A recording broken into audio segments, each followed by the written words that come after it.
Le nouvel accord d'Elon Musk avec Google est une affaire importante pour l'industrie technologique. Lorsque la société d'Elon Musk, SpaceX, travaille avec Google sur son réseau Starlink, de grandes choses sont sûres de voir le jour. Que préparent les deux entreprises de la Silicon Valley? Ce partenariat permettra-t-il aux endroits les plus reculés de se connecter? Dans cette vidéo, nous allons parler du nouveau partenariat d'Elon Musk avec Google qui va révolutionner le secteur, mais qui n'est pas une mince affaire. Mais avant de commencer, n'oubliez pas de vous abonner et d'activer toutes les notifications pour ne rien rater des dernières actualités d'Elon.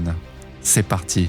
Internet ne cesse de se développer et de s'améliorer, et c'est exactement ce que veulent les populations du monde entier. La société d'Elon Musk, SpaceX et Google viennent de commencer à travailler ensemble. Il s'agit d'une grande idée qui pourrait enfin faire passer le réseau actuel à un tout autre niveau jamais conçu jusqu'à présent. Créer un réseau dense, permettant la distribution d'un Internet rapide et fiable dans le monde entier. La tendance générale est à l'abandon des connexions filaires au profit du sans-fil et Google a sans aucun doute suivi cette tendance. Peut-être vous souvenez-vous avoir aperçu dans les médias le lancement de ballons géants devant distribuer la 5G. En fait, il s'agissait ici d'un projet de Google connu sous le nom de Google Loon. Selon l'entreprise, ce projet visait à connecter l'Internet aux derniers milliards de personnes dans le monde qui n'ont pas été connectées ou qui ne le seront peut-être jamais de leur vivant. Le projet ayant été mené au Kenya, des ballons équipés d'Internet par satellite ont été lâchés dans la stratosphère dans des régions spécifiques, principalement les zones peu peuplées. Pour cela, Google s'est associé au fournisseur d'accès local Telecom, troisième fournisseur d'accès à Internet du Kenya. Le programme a plutôt bien fonctionné pendant un certain temps et promettait de rendre les stations Internet au sol de moins en moins importantes au fil du temps. Mais peu après, le projet Loon a été arrêté. Dans un communiqué, Astro Taylor, le PDG de Google et de Loon, a déclaré « La route vers la viabilité commerciale s'est avérée beaucoup plus longue et risquée que prévu. Nous avons donc pris la difficile décision de fermer Loon. » Quel jour terrible ce fut pour les personnes espérant que cela arrive chez eux. Mais Google a seulement arrêté de fabriquer ces petits ballons parce qu'il voulait faire quelque chose de plus grand et de bien meilleur. Parallèlement, les satellites Starlink de SpaceX volaient déjà en orbite basse.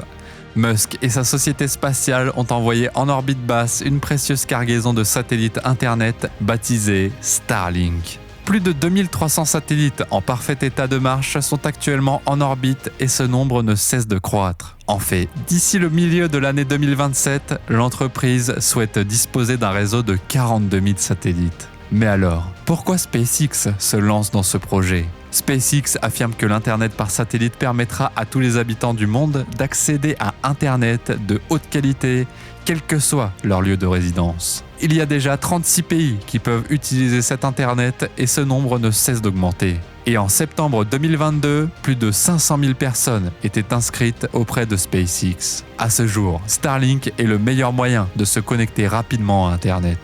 De son côté, Google fait appel à des fournisseurs d'accès Internet par satellite traditionnels comme Viasat et Ugasnet, qui envoient actuellement leurs satellites dans l'espace à plus de 35 000 km de la surface de la Terre. Et cette distance a surtout affecté la rapidité de leur Internet. Mais les satellites Starlink se trouvent à un peu plus de 500 km de la Terre, ce qui explique pourquoi il s'agit de l'Internet le plus rapide de la planète à ce jour. Avec des vitesses de téléchargement allant jusqu'à 200 mégabits par seconde et une latence aussi faible que 20 millisecondes, le haut débit est le meilleur qui soit. Mais même avec tout cela, ils ne sont pas aussi efficaces qu'ils pourraient l'être sans le bon partenaire. Dans le nouvel accord que SpaceX et Google ont signé l'année dernière, Starlink est censé aider toutes les stations de centres de données de Google à travers le monde. Google dispose déjà d'une infrastructure bien développée dans le monde entier qu'il faudrait à SpaceX de nombreuses années et beaucoup d'argent pour construire. Et cela sera certainement une grande victoire pour SpaceX. Néanmoins, dans le cadre de ce même partenariat, Google aidera SpaceX en matière de réseau et d'informatique ainsi que de Google Cloud. Le cloud est un service très important, notamment pour les grandes entreprises, les sociétés et les agences gouvernementales qui travaillent dans des endroits qui ne sont pas couverts par des réseaux, comme les zones rurales. Grâce à cet Internet à haut débit, Google sera en mesure de soutenir les activités de tous ses clients, dont SpaceX, de manière efficace et efficiente. Google n'a pas été la première entreprise à proposer à SpaceX des services de cloud computing.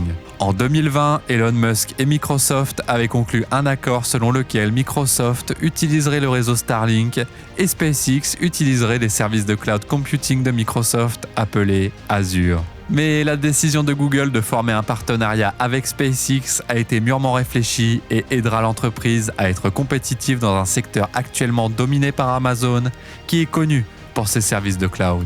Dans le cadre de l'accord, toute personne qui utilise Starlink pourra utiliser les services Google Cloud tels que le stockage et les bases de données, ainsi que des applications de machine learning et de data science. D'autre part, Google aura accès à l'Internet par satellite le plus rapide du monde. Quelle belle équipe! Google n'a pas de fusée ou de satellite à envoyer dans l'espace.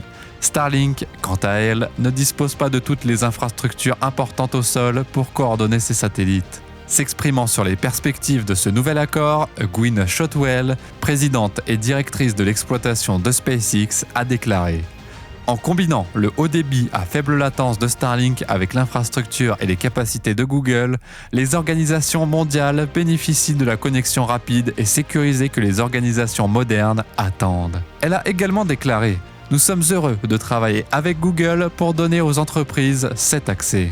Google est désormais un partenaire fiable et constant, contrairement à l'époque des ballons-sondes. Mais Google n'est pas la seule entreprise à faire face à la concurrence. SpaceX en a aussi beaucoup.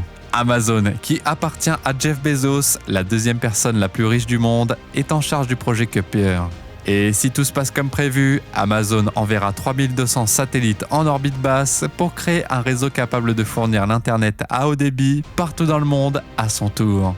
Les 1600 premiers satellites devraient être dans l'espace d'ici 2026. L'entreprise travaille déjà sur ce qu'elle appelle le plus gros contrat de l'histoire de l'industrie spatiale commerciale. À la fin de cette année, 2 satellites prototypes Kuiper seront utilisés pour des tests. Cela s'est produit après que la société ait signé un contrat pour 83 lancements avec 3 acteurs différents, dont la société européenne United Launch Alliance, Ariane Space et Blue Origins. Vous serez surpris d'apprendre que Google et SpaceX ne s'associent pas pour la première fois. Vous vous souvenez peut-être qu'en 2015, Google a donné 900 millions de dollars à SpaceX pour financer une technologie de laser optique et des satellites Starlink qui n'en étaient qu'à leur début. Cependant, avant cet accord, Greg Weller, le fondateur et président exécutif de OneWeb et le fondateur de O3B Network, était l'un des investisseurs de Google qui n'était pas satisfait de l'entreprise. Weller travaillait avec Google dans le cadre de l'investissement de Google dans les réseaux O3B de Weller. Lorsqu'il a soudainement quitté Google, il a créé une nouvelle société appelée OneWeb, qui est une société de satellites basée à Londres. Pire encore, il a emporté avec lui les droits sur le spectre des fréquences radioélectriques, qui est un élément clé pour rendre l'Internet accessible.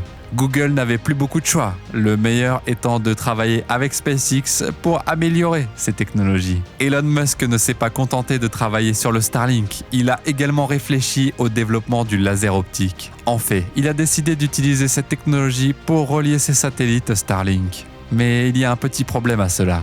Il est vrai que la lumière se déplace 40% plus vite dans l'air que dans le vide. Sans aucun doute, il n'y aura aucun problème avec la connectivité de satellite à satellite. Mais les choses se gâtent lorsqu'ils essaient de connecter le sol au satellite. Tout va bien jusqu'à ce que les nuages apparaissent. En effet, les faisceaux laser ne peuvent pas traverser les nuages comme le font les ondes radio. Pourtant, Elon Musk était sûr que les problèmes seraient résolus en cours de route. Et c'est ce qu'il fait toujours quand les choses se compliquent. L'année dernière, des rumeurs ont circulé selon lesquelles le PDG discutait avec les compagnies aériennes de l'installation de l'Internet à bord de leurs avions afin que les passagers puissent utiliser Internet pendant leur voyage. L'année dernière, Jonathan Hoffler, vice-président de SpaceX chargé de Starlink et des ventes commerciales, a déclaré lors d'un sommet sur l'intelligence aérienne « Nous sommes en pourparlers avec plusieurs compagnies aériennes. Nous avons notre propre produit et développement pour l'aviation. » Il a ajouté « Nous avons déjà fait quelques démonstrations aujourd'hui et nous cherchons à finaliser ce produit pour l'installer dans des avions. » Dans une connexion routière Starlink typique, vous aurez besoin d'une unité de consommation qui est un ensemble d'antennes et de routeurs, mais dans les avions, la technologie laser n'aura besoin d'aucun de ces terminaux. Il suffira d'utiliser l'antenne de la compagnie aérienne qui fonctionne de la même manière que les unités consommateurs de Starlink. Jonathan Hoffler a ensuite promis que SpaceX resterait fidèle au projet. La prochaine génération de notre constellation qui est en cours de construction aura cette connectivité intersatellite et ce sera à chaque compagnie aérienne de décider si elle veut être réactive ou si elle est d'accord avec un système qui n'est pas réactif à ce que ses clients veulent. Mais par le biais de sa filiale Elyria, il a également travaillé à l'amélioration de la technologie laser. Google a contribué au financement et à l'amélioration de la technologie laser optique qui vise à améliorer la façon dont les gens se connectent à Internet dans le monde entier. Même si Elyria est désormais une société indépendante, elle entretient des liens étroits avec Google. Grâce à ce projet, explique Chris Tyler, le PDG d'Elyria, il espère connecter à Internet les derniers milliards de personnes dans le monde qui n'en disposent pas. Nous pouvons orchestrer des maillages urbains à haut débit et des opérations de réseau unifiées mondiales et nous pouvons aider à connecter les 3 prochains milliards de personnes. Ainsi, à mesure que le partenariat entre Google et SpaceX se renforce, l'avenir de l'Internet sera plus brillant que jamais. Pensez-vous que le partenariat entre Elon Musk et Google va changer le monde? Dites-le nous dans l'espace des commentaires. Quoi qu'il en soit, merci d'avoir regardé cette vidéo et n'oubliez pas de vous abonner avec toutes les notifications activées pour ne rien rater des dernières nouvelles d'Elon.